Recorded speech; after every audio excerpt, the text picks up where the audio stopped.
ఒక వ్యక్తి గుర్రపుబండిలో షిరిడి వచ్చాడు. స్నానం చేసి ద్వారకామాయికి వెళ్ళి సాయినాథుని దర్శనం చేసుకుని సగుండ్రావు నాయక్ నడిపే భోజనశాలకు భోజనానికి వెళ్ళాడు.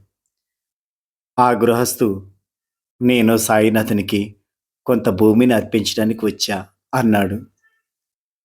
ఇలాంటి వార్తలు వ్యాపించడానికి ఎంత సమయం కావాలి? కాబట్టి మొదట శ్యామకి ఈ వార్త తెలిసింది. అతను వెంటనే సాయినాథుని వద్దకు వెళ్ళి, దేవా, మీకు భూమి ఇవ్వడానికి ఒక వ్యక్తి వచ్చాడు. ఆ భూమిని నా పేరు మీద రాయించుకోమంటారా అని అడిగాడు. అప్పుడు సాయినాథుడు, తీసుకో, నీ పేరునే రాయించుకో అన్నారు. ఇదే ప్రశ్నను సాయినాథుని తాత్యాబాబా కోతే ఇంకో వ్యక్తి కూడా అడిగారు. వారితో కూడా బాబా మీ పేరు మీదే రాయించుకోండి అని సమాధానం చెప్పారు. ఆ గృహస్థు భోజనానికై ఖర్చును తాను భరిస్తానని శ్యామ హామీ ఇచ్చాడు. పలానా రోజున రాతకోతలు జరపాలని నిశ్చయించుకున్నారు. అందుకు అవసరమైన స్టాంపు పేపర్ తేవడానికి వెళ్తానని చెప్పి వెళ్ళిన ఆ వ్యక్తి మళ్ళీ తిరిగి వస్తే ఒట్టు.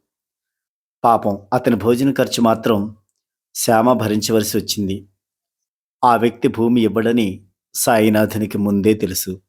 అందుకే ప్రతి ఒక్కరితోనూ భూమిని మీ పేరు మీదే రాయించుకోండి అని చెప్పారు.